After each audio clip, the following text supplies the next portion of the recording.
اعوذ باللہ من الشیطان الرجیم بسم اللہ الرحمن الرحیم قل یا اہل الكتاب لا تغلوا فی دینکم غیر الحق ولا تتبعوا اہواء قوم قد ضلوا من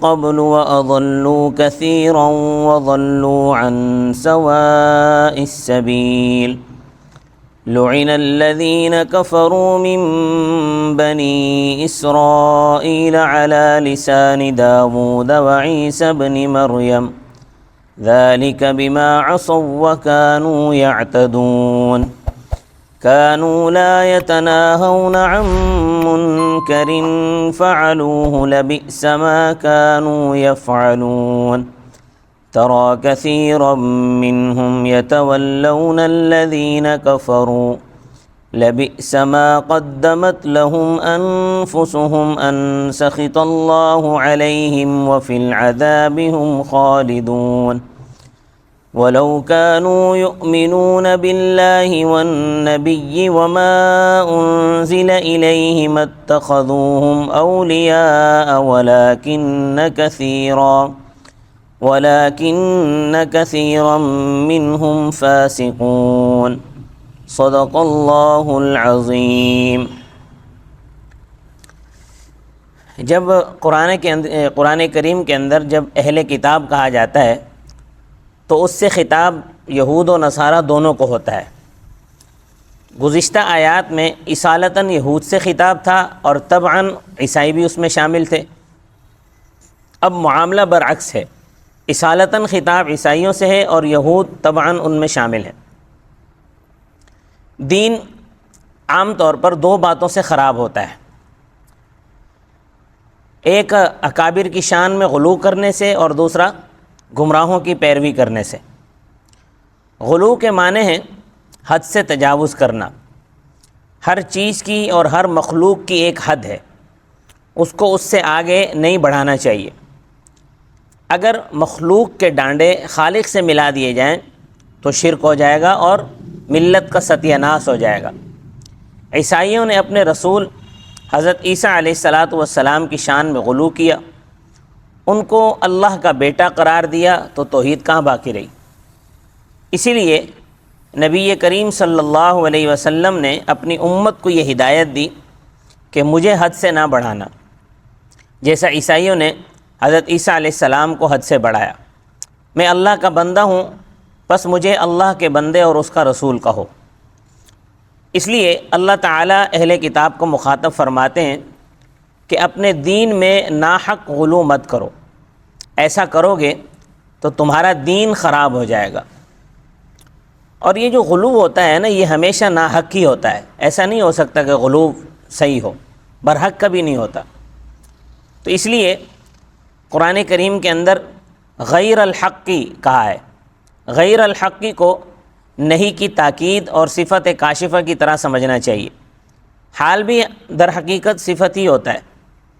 حضرت عیسیٰ علیہ السلام کی شان میں عیسائیوں کی غلو کی وجہ ان سے بہت زیادہ محبت تھی، جیسے کہ مسلمانوں کی ایک جماعت نبی کریم صلی اللہ علیہ وسلم کی محبت میں غلو کرتی ہے کہ آپ صلی اللہ علیہ وسلم کے علم کو اللہ تعالیٰ کی صفت علم کے ساتھ ملاتی ہے۔ فرق صرف ذاتی اور عطائی کا ہے۔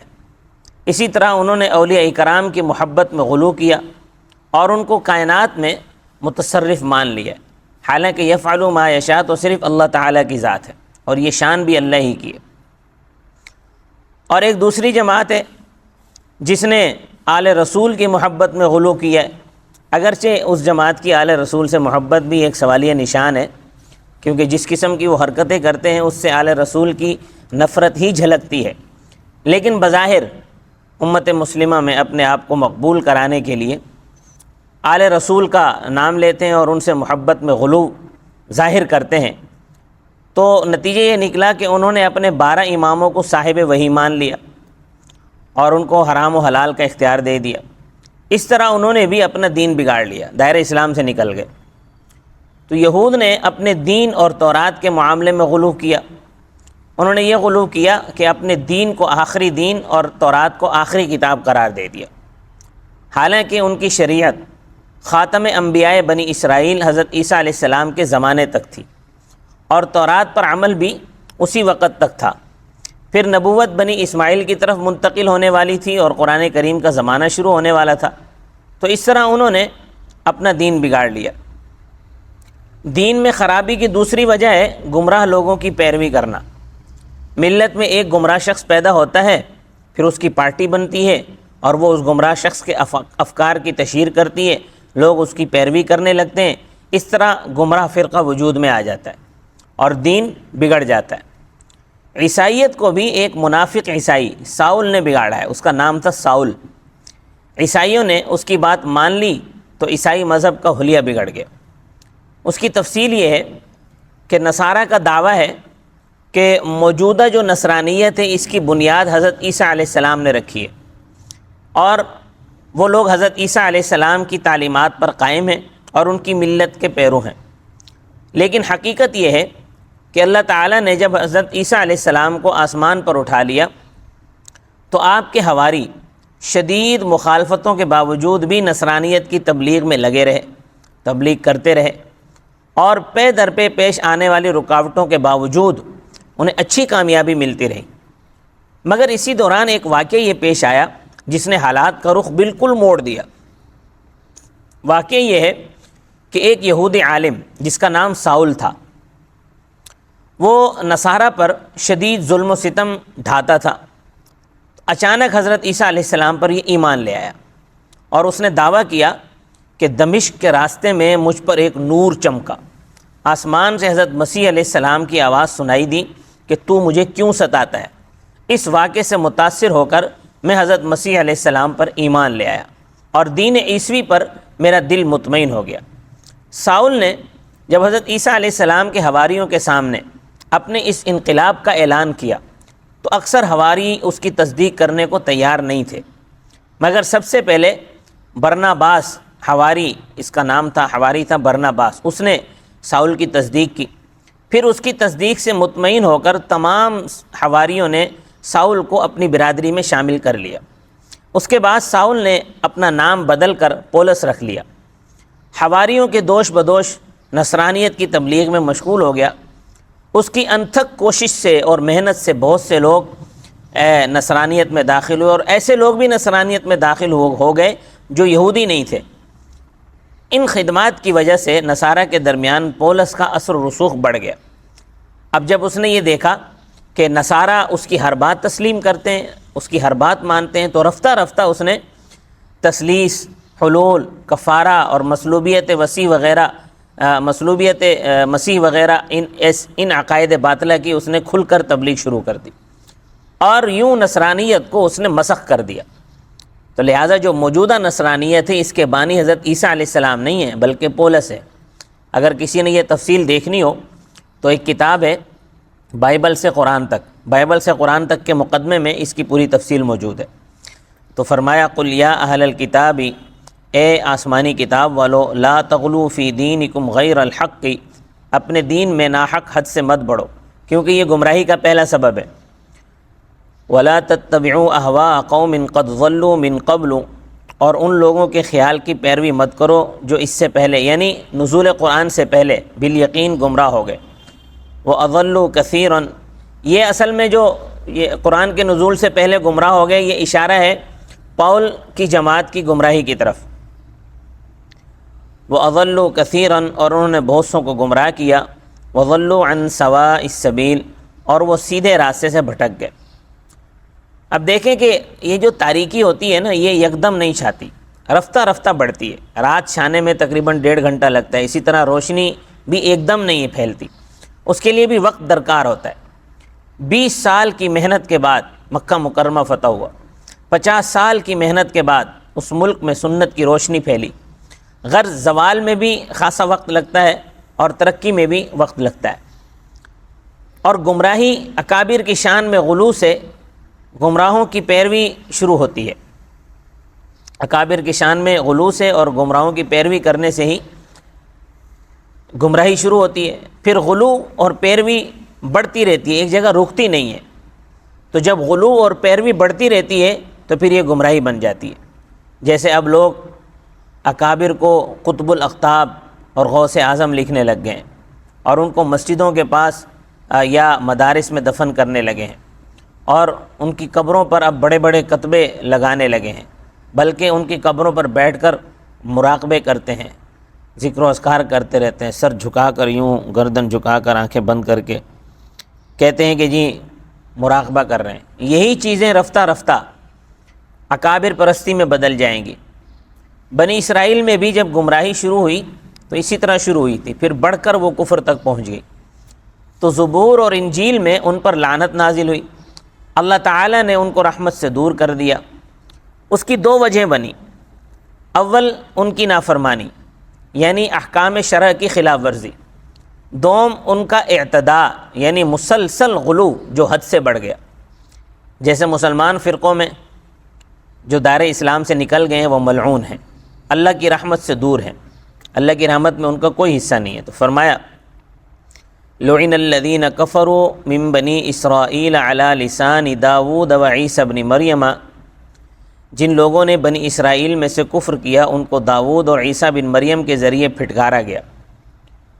ذالک بما عصوا، یہ بات ان کی نافرمانی کی وجہ سے، وکانوا یعتدون، اور ان کے مسلسل حد سے گزرنے کی وجہ سے تھی۔ امر بالمعروف اور نہی عن المنکر یہ فرض کفایہ ہے، اگر سب لوگ اس فریضے کو ترک کر دیں گے تو گمراہی پھیل جائے گی۔ بنی اسرائیل میں جب گمراہی شروع ہوئی تو لوگ ایک دوسرے کو برائی سے روکتے تھے، مگر جب اس کا فائدہ ظاہر نہ ہوا تو یہ برائی سے روکنے کا سلسلہ بھی رک گیا۔ اچھے لوگ بھی برے لوگوں کے ہم پیالہ اور ہم نوالہ ہو گئے تو اللہ کا عذاب آیا۔ یہاں اللہ تعالیٰ نے ان کے اس فعل پر نکیر فرمائی ہے کہ انہوں نے جو برائیوں پر نکیر چھوڑی وہ بہت ہی برا کیا۔ آج مسلمان بھی اس معاملے میں بنی اسرائیل کے نقش قدم پر ہیں، برائی پر ٹوکنے کا مزاج ختم ہو گیا ہے۔ علماء اور مشائخ بھی خلاف شرع امور کا ارتکاب کرنے والوں کے ساتھ اٹھنے بیٹھنے میں، کھانے پینے میں کوئی مذائقہ محسوس نہیں کرتے۔ کانوا لا یتناہون عن منکر فعلوا، وہ لوگ ایک دوسرے کو روکا نہیں کرتے تھے اس ناجائز کام سے جو انہوں نے کیا۔ لبئس ما کانوا یفعلون، یقیناً بہت ہی بری ہے وہ بات جو وہ کیا کرتے تھے۔ اب یہود کے بہت ہی برے عمل کی ایک مثال بیان فرماتے ہیں۔ یہود اہل کتاب تھے، وہ مسلمانوں سے اقرب تھے اہل کتاب ہونے کی وجہ سے، لیکن ان کا مشرکوں سے تو کوئی جوڑ نہیں تھا، مگر اسلام کی مخالفت میں یہود کے بڑے مکہ کے مشرکین کے پاس جاتے تھے، ان دونوں کا باہم گٹھ جوڑ تھا اور مشرکین کو مدینہ پر چڑھا لاتے تھے، تو ان کا یہ فعل ان کے ہاتھوں کی وجہ سے آگے بھیجا ہوا تھا، تو یہ بہت ہی برا ہے۔ تو اس گناہ کی وجہ سے اللہ تعالیٰ ان سے سخت ناراض ہے، اس لیے ان کو ہمیشہ کے لیے دوزخ کے عذاب میں سڑنا پڑے گا۔ ترا کثیرا منہم یتولون الذین کفروا، دیکھتے ہیں آپ ان میں سے بہت سو کو کہ وہ کافروں سے دوستی کرتے ہیں۔ لبئس ما قدمت لہم انفسہم ان سخط اللہ علیہم، بے شک بہت ہی برا ہے جو ان کی ذاتوں نے آگے بھیجا ہے، ان سخط اللہ علیہم کہ اللہ ان سے سخت ناراض ہوئے ہیں، وفی العذاب ہم خالدون، اور وہ ہمیشہ عذاب میں رہنے والے ہیں۔ یہود کی اس برائی سے یعنی کفار کی طرف کفار کے ساتھ دوستی کرنے سے یہود اپنی اس برائی سے اسی صورت میں بچ سکتے ہیں کہ وہ اللہ پر اور نبی صلی اللہ علیہ وسلم پر اور قرآن پر ایمان لائیں، تو وہ مشرکین کی طرف پینگے نہیں بڑھائیں گے اگر وہ ایمان لے آئیں گے۔ مگر وہ ایسے خوش نصیب کہاں ہیں؟ ان کے بیشتر تو ایسے ہیں کہ جو حد اطاعت سے نکلنے والے ہیں، تو وہ اللہ تعالیٰ کی بات کیوں مانیں گے، وہ ایمان کیوں لائیں گے؟ وَلَوْ كَانُوا يُؤْمِنُونَ بِاللَّهِ وَالنَّبِيِّ، اگر وہ ایمان لاتے اللہ پر اور اس پیغمبر پر، وما انزل الیہ، اور اس قرآن پر جو اس کی طرف سے اتارا گیا ہے، متخذوہم اولیاء، تو وہ ان کفار کو دوست نہ بناتے، ولکن کثیرا منہم فاسقون، لیکن ان میں سے بہت سے حد اطاعت سے نکلنے والے، بہت سے کہہ کر یہود میں ان لوگوں کو الگ کر دیا گیا جو نبی کریم صلی اللہ علیہ وسلم پر ایمان لے آئے تھے، ان کو مستثنیٰ کر دیا گیا۔ اس میں اشارہ ہے کہ وہ بہت چند تھے، وہ بہت کم تھے جو ایمان لائے، لیکن اکثریت ان کی جو ہے وہ گمراہوں کی تھی۔ صدق اللہ العظیم۔